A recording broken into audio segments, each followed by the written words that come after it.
I hate to make this video. I really do hate to make this video, but it has to be made about one of my favorite players of all time, Russell Westbrook.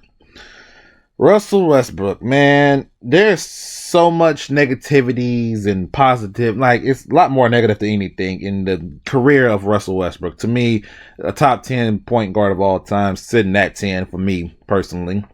This past offseason, though, in the playoffs this year, his stats, sadly to see, 6.5 points per game, 4 rebounds, 1.5 assists, 1 steal, 1.7 turnovers.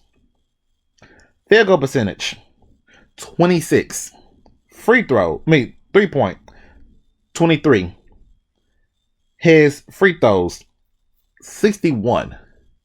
What the flying F is going on here?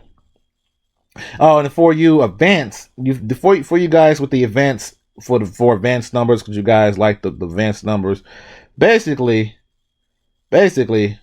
my boy Westbrook had a true shooting of 34% from the field. I hate seeing players get to the level that they were at during their primes, during their early years, and like we had these discussions about where they're gonna be at long term wise, or what they're gonna be able to do in their NBA careers and stuff like that. And then I hate seeing the very ending of it. The very ending is the worst part, because stats like this, because you make you thinking, is he washed? Is he done with? Is it over with? And quite honestly, I have no idea anymore. I don't know, because I can blame it on so much stuff, right? One of the things we can discuss, let's discuss some things right quick. Everybody in the world, usually at Westbrook's prime, at his absolute best, the argument was he needs to shoot better from the field. Shoot better from the field. He needed better IQ. If his IQ was better, if it was A, B, C, D, E, F, G. Despite what people say about him, during those prime years in OKC, Russell Westbrook and Kevin Durant together, they still led a roster with not that much good floor spacing. And if it was a floor spacer, they wanted a good defensive player, you know. And then the obvious ones that was Cephalosius, and that's pretty much it. And after that, you had Roberson as a defensive player, but not as a 3-point shooter. Anyway, it doesn't matter. With the lack of floor spacing that other teams could have during those time periods throughout those years, they were still able to get deep into the Western Conference playoffs. You know, they were mostly conference finals appearances in 11 and 12 in the finals.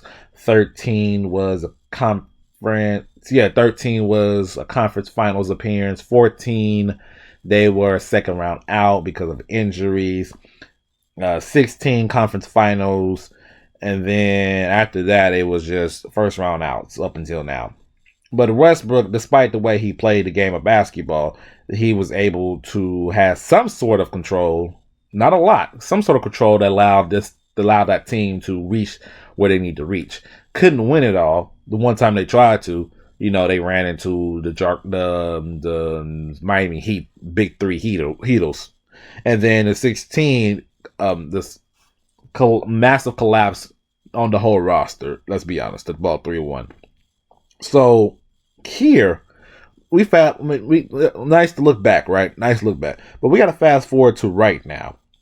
My question is, what happened between last year's Russell Westbrook's playoff stats and this year's Russell Westbrook playoff stats? Let's talk about it. The minutes are definitely down. Westbrook is coming off the bench nowadays compared to what he was doing as a starter last year. Last year in the playoffs, he had 34. He played 38.4 minutes per game.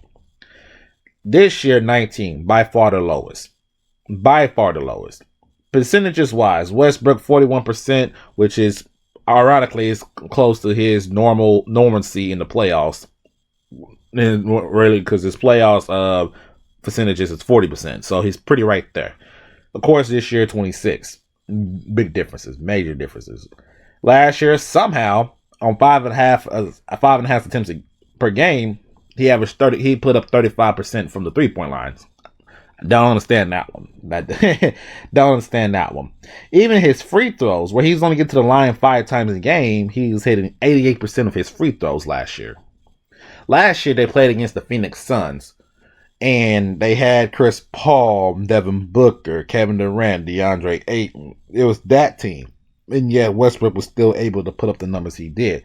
23.5 points per game, 7.5 rebounds, 7.5 assists, 1 steal, 1.5 blocks. Still had 4 turnovers, aka normal Russell Westbrook. So does a year make that much of a difference? Because it has to be. Did he come back from injury too early? I don't know. Or it's just that he's just old and he's declining so much that this is not the same Russell Westbrook. I don't know. I don't know, because in the regular season this year, in the regular season, he was 11 points, 5 rebounds, 4.5 assists. And his percentages were pretty much what he does. 45% from the field, 27 from the 3-point line, because he sucks at 3 points, and then 68 from the free throw. So what happened? That's my question. What happened in between his regular season stuff and his playoff stuff? In the playoffs this year against the Dallas Mavericks, what was his matchup against? Who was he supposed to be going against that would stop him from averaging 11 points per game? Is my question. That's what I'm stuck at. I'm a little confused about what happened to Russell Westbrook. Personally, I personally believe that it's the entire. He agreed to come off the bench. And I think when we thought Russell Westbrook coming off the bench, we're thinking elite 6 men, maybe the 7 men coming off the bench. Seeing a lot of the games, they got him damn near the 8th, 9th man, sometimes 10th man off the bench. And it's like, why is he getting so much less minutes? Because he literally gave up his role as the starter to make sure the team plays the best it can. And that's what he did. He said, all right, y'all got hard, I'll come off the bench. That's totally fine. And then here in the final game too, only played 9 minutes because he was really bad. I don't understand what happened between regular season Russ and this playoff version of Russ.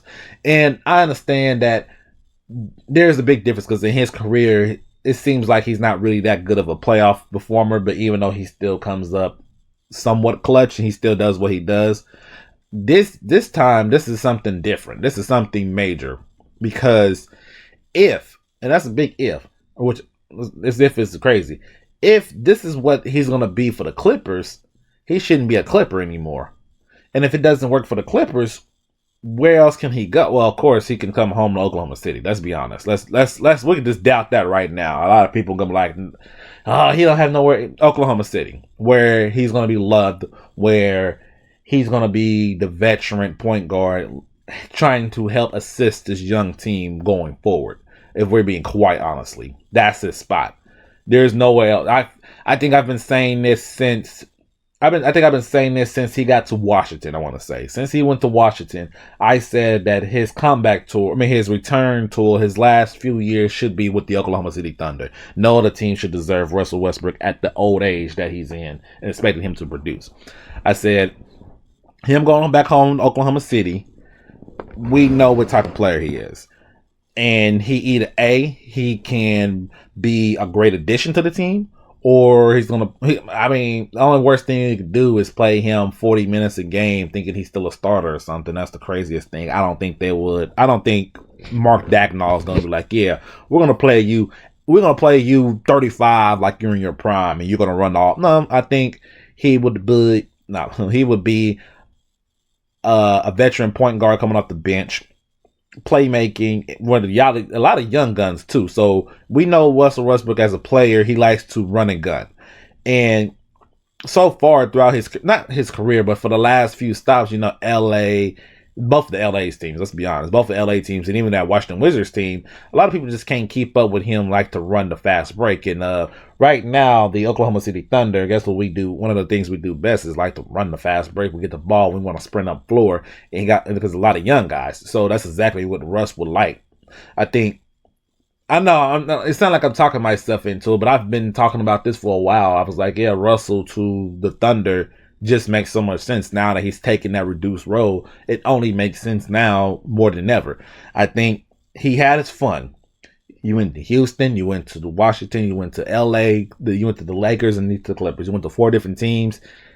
It hasn't really done nothing for you. It's time to go back to the Oklahoma City Thunder and help mentor these guys to the next level.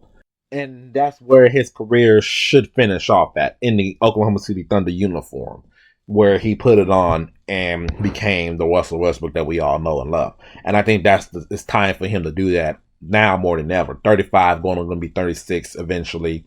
And I don't know how many years he has left in the league. And it's time for him just to ride off in the sunset on a team that hopefully, while he's still playing, wins a championship and he get that ring to solidify himself as the greatest Thunder player of all time. Just my personal opinion. Of course, down in the comment section, let me know what you're thinking about Russell Westbrook's performance in the playoffs. Unexcusable, quite honestly. Bad performance in general. I think that's the worst thing I've seen ever. Bad basketball. Where you think he should fit? Where you think he should go? Should he just call it quits? Do you think he should return to the Clippers, or do you think, or you like me, back to the Thunder to call it a career? That's my personal opinion. Hit the like, comment, and subscribe, and I'll catch you guys in the next video.